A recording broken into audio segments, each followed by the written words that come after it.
हमारे YouTube channel में स्वागत है। और आज हम लोग देखेंगे पॉलिटिकल साइंस का क्लास 12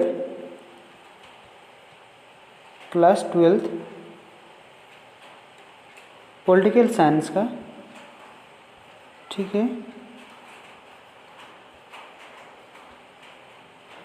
पॉलिटिकल साइंस का हम लोग पार्ट 2 हम लोग देखने वाले हैं।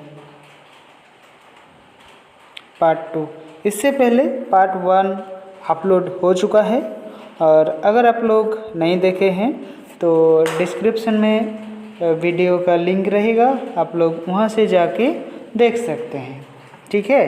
तो जितना दूर हुआ था ये पहला चैप्टर का, उसके बाद से हम लोग आज शुरू करेंगे, ठीक है।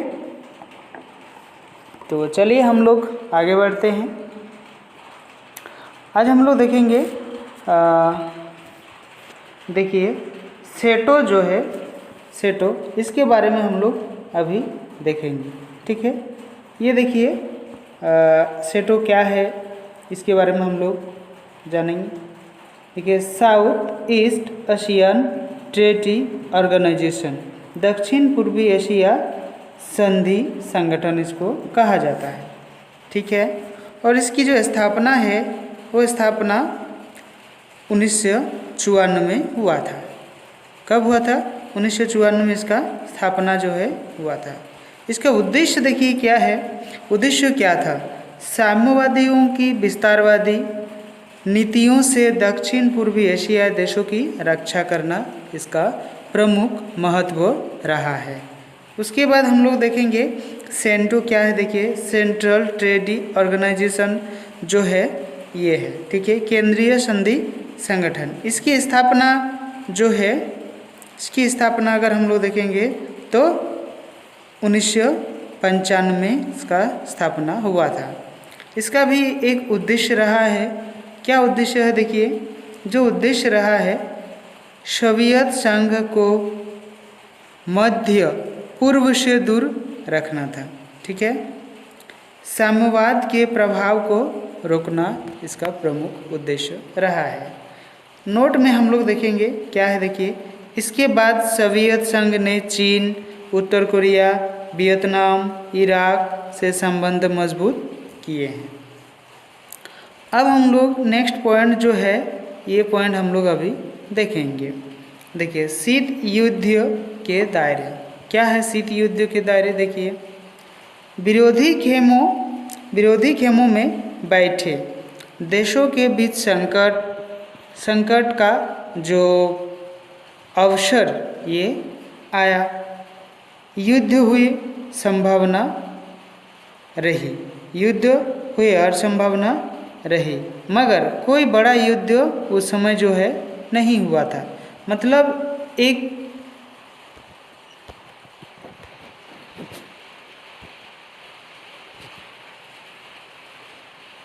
हम लोग अगर उसे देखते हैं तो एक संभावना बना रहा, ठीक है, कि युद्ध होगा, लेकिन वास्तव में कोई युद्ध नहीं हुआ। जिसे हम लोग शीत युद्ध पहले वीडियो में हम लोग जान चुके हैं कि शीत युद्ध में क्या होता है। ये एक दिमागी युद्ध होता है, ठीक है, दिमागी युद्ध होता है ना। तो चलिए हम लोग अभी देखते हैं इसे। कोरिया, वियतनाम, अफगानिस्तान जैसे कुछ क्षेत्र में अधिक जनहानि इस युद्ध में हुई थी। शीत युद्ध के दौरान खूनी लड़ाई भी हुई थी, थोड़ा बहुत खूनी लड़ाई भी यहाँ देखने को मिला था।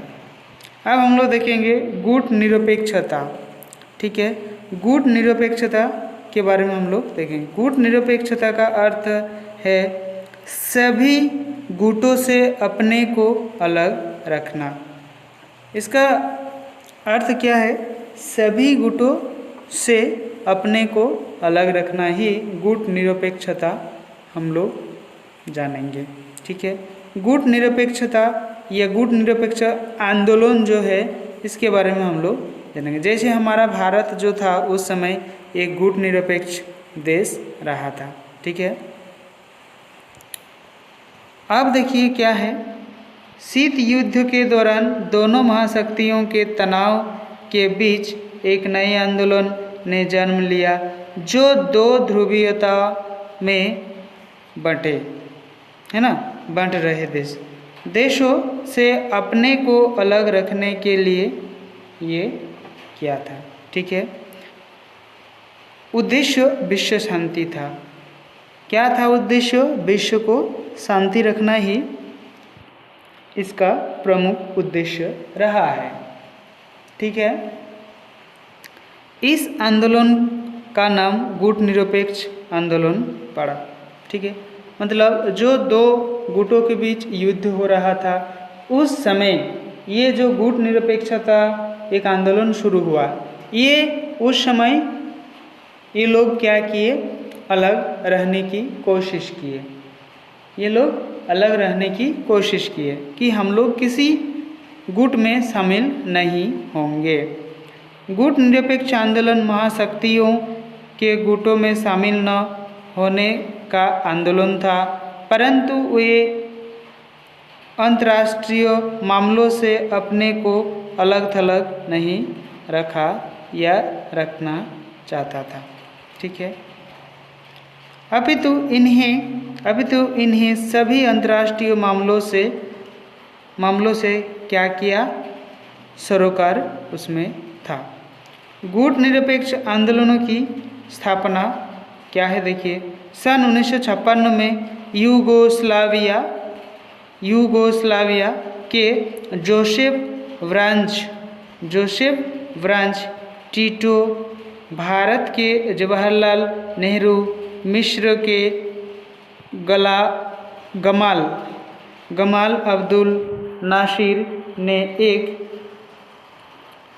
क्या किया, सफल बैठक उन लोगों ने किया। ठीक है, उसके बाद क्या हुआ देखिए, जिससे गुट निरपेक्ष आंदोलनों का जन्म उन लोगों से ही ये शुरू हुआ था। ठीक है, अब हम लोग आगे बढ़ेंगे।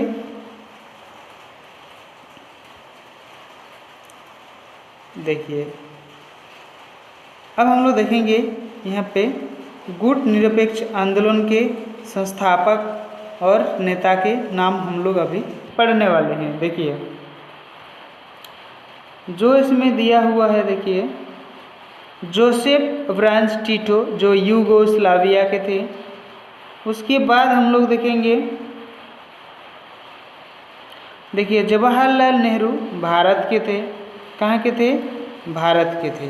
जवाहरलाल नेहरू भारत के हमारे रहे हैं। उसके बाद देखिए ये जो रहा है गमाल अब्दुल नासिर, यह मिस्र राज्य के थे। ठीक है, और सुकर्नो ये इंडोनेशिया के थे, और बामे एनक्रुमा जो घाना के थे। कहाँ के थे? घाना के थे। ठीक है, तो इन सभी ने बैठक किया और बैठक में ये निर्णय लिया कि हम लोग गुट निरपेक्ष रहेंगे, किसी भी कोई गुट के अंदर हम लोग शामिल नहीं होंगे। इस तरह का बात जो है देखने को मिला था। प्रथम गुट निरपेक्ष सम्मेलन क्या हुआ? पहला जो सम्मेलन हुआ था 1961 में बेलग्रेड में ये हुआ था। इसमें 25 सदस्य शामिल हुए थे। कितने सदस्य? 25 सदस्य। ठीक है, और 14 हुए गुट निरपेक्ष सम्मेलन। कितने? 14 हुए। ठीक है, अब देखिए इसमें जो है 2006 में क्यूबा हवाना में हुआ था। कहाँ हुआ था? क्यूबा हवाना में। ठीक है, अब देखिए 166 सदस्य देश और 15 पर्यवेक्षक देश इसमें शामिल हुए थे। 17वां गुट निरपेक्ष सम्मेलन कब हुआ था? 2016 में हुआ था। ये वेनेजुएला में हुआ था। कहाँ हुआ था? वेनेजुएला में हुआ था। ठीक है, इसमें 120 सदस्य देश और 17 पर्यवेक्षक देश शामिल हुए थे।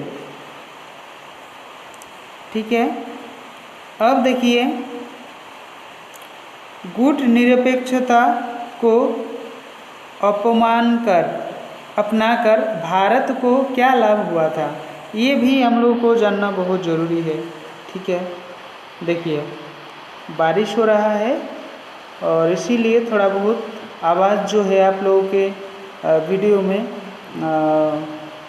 आ सकता है। ठीक है, तो चलिए कोई बात नहीं। इसमें देखिए अंतर्राष्ट्रीय फैसले स्वतंत्र रूप से ले पाया, ऐसे फैसले जिसमें भारत को लाभ होना ना कि किसी महाशक्ति को। ठीक है, गुट निरपेक्ष से भारत हमेशा ऐसी स्थिति में रहा कि अगर कोई एक महाशक्ति उसके खिलाफ जाए तो वह दूसरे की तरफ जा सकता है ना। यही मतलब एक बढ़िया चीज़ है, किसी के अंदर ना जाना। कोई भी रुख बदलेगा तो हम लोग कहीं भी जा सकते हैं, है ना, कहीं भी हम लोग जा सकते हैं। ऐसे कोई भी भारत को लेकर ना तो बेफिक्र रह सकता था और ना दबाव बना सकता था। इसीलिए वो लोग एकदम शांति से जो है रहने लगे थे, कोई ऐसा ही नहीं हुआ था। अब देखिए भारत गुट निरपेक्षता की नीति की आलोचना क्या हुआ, देखिए ये भी होना था।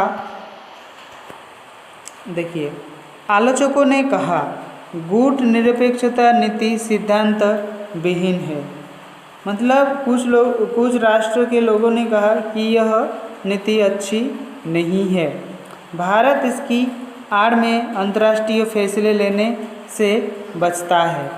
ये तो सही बात है ना। कोई भी युद्ध चल रहा होगा किसी मतलब ऐसे, और वो कैसे जाके वहाँ घुसेगा, ये नहीं चाहिए। सबसे बुद्धिमानी हम लोग कर सकते हैं। ठीक है, भारत के व्यवहार में स्थिरांक नहीं है। भारत में 1971 की युद्ध सोवियत संघ से मदद ली थी, कुछ नहीं तो यह मान लिया कि हम सोवियत के खेमे में शामिल हो जाएं। ठीक है, जब 1971 में क्या हुआ था, पाकिस्तान के साथ जब पूर्वी पाकिस्तान और पश्चिमी पाकिस्तान का युद्ध चला, तो उस समय जो है बांग्लादेश के तरफ, यानी कि पूर्वी पाकिस्तान जिसे हम लोग कहते हैं, उसके तरफ हम लोग सहायता प्रदान किए। तो जो पश्चिमी पाकिस्तान है वो पाकिस्तान क्या किया, अमेरिका के तरफ रुख बदला था। तो उस समय हम लोग यानी कि भारत जो है सोवियत संघ की तरफ थोड़ा बहुत मुड़ा था, है ना। चलिए अब हम लोग देखेंगे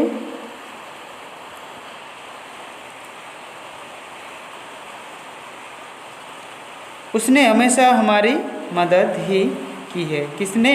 सोवियत संघ ने। वो सच्चा दोस्त भी रहा है।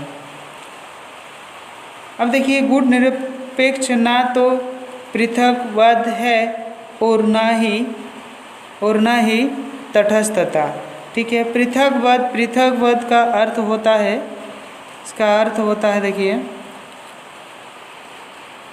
इसका अर्थ क्या होता है, अपने आप को अंतर्राष्ट्रीय मामलों से काट के रखना, अर्थात बस अपने आप से मतलब रखना, बाकी किसी दूसरे से अलग रहना। ऐसे ही अमेरिका ने किया, जो कि कितने 1789 से लेकर 1914 तक पृथकवाद को अपना के वो लोग रखा था। ठीक है, अब भारत ने ऐसा नहीं किया था कि गुट निरपेक्षता को अपनाया, लेकिन पृथकवाद की नीति नहीं अपनाई। भारत की जो आवश्यकता था, ये आवश्यकता पड़ने पर मदद लेता था और दूसरे की मदद करता था।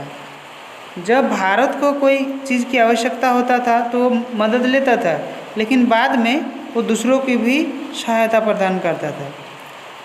तथास्तथा यथा में क्या है देखिए, तथास्तथा गुट निरपेक्षता का अर्थ तथास्तथा का धर्म निभाना नहीं है।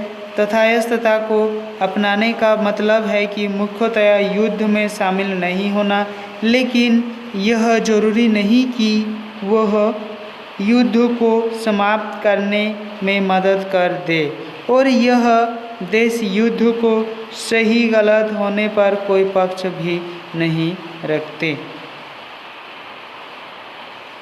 इसके बाद देखिए क्या है, गुट निरपेक्ष देशों ने तथास्तथा को बिल्कुल भी नहीं अपनाया, क्योंकि भारत तथा अन्य देशों ने हमेशा से दोनों महाशक्तियों के बीच शत्रुता को कम करने का प्रयास किया है। ये तो अच्छी बात है। उसके बाद देखिए नव अंतर्राष्ट्रीय आर्थिक व्यवस्था, ये क्या है देखिए, गुट निरपेक्ष आंदोलन में शामिल अधिकतर देश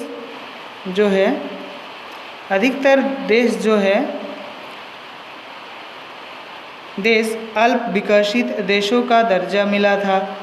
यह देश गरीब देश थे। इसके सामने मुख्य चुनौती अपनी जनता को गरीबी से निकालना ही रहा है ना।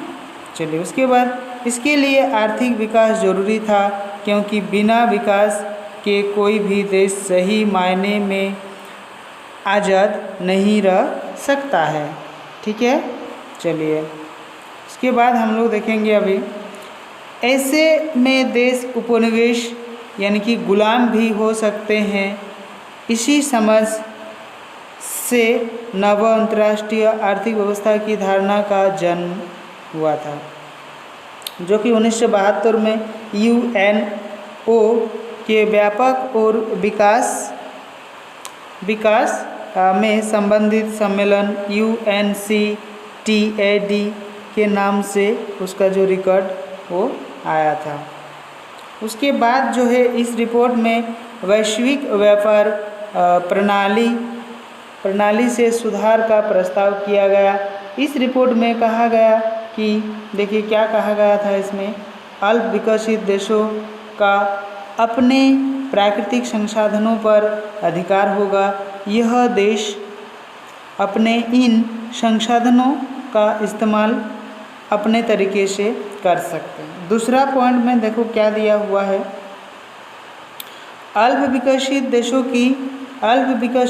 की पहुंच पश्चिमी देशों के बाजार तक होगी। यह देश अपना सपना पश्चिमी देश तक बेच सकेंगे।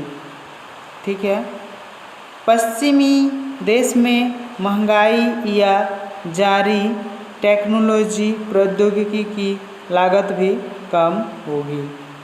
चौथा में क्या है देखो, अल्प विकसित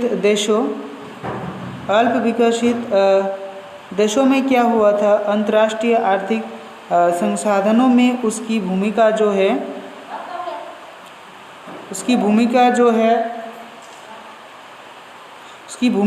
है वो बढ़ाई जाएगी।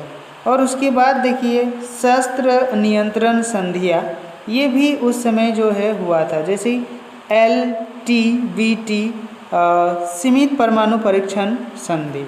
यह कब हुआ था, 5 अगस्त 1963 को।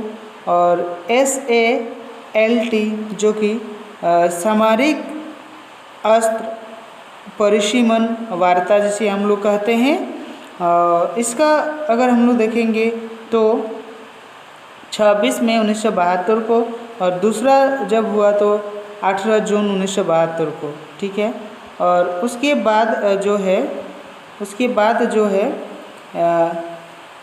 स्टार्ट सामरिक अस्त्र यूनीकरण संधि जो है वो 31 जुलाई 1991 में हुआ। दूसरी बार 3 जनवरी 1993 को हुआ। और NPT परमाणु प्रसार संधि जो है वो 1 जुलाई 1968 में हुआ था। ठीक है, नोट में आप लोग देख सकते हैं 5 परमाणु संपन्न देश ही परमाणु परीक्षण कर सकते थे, अन्य देश नहीं। ठीक है, तो हम लोगों ने ये वीडियो को कंप्लीट किया। ठीक है,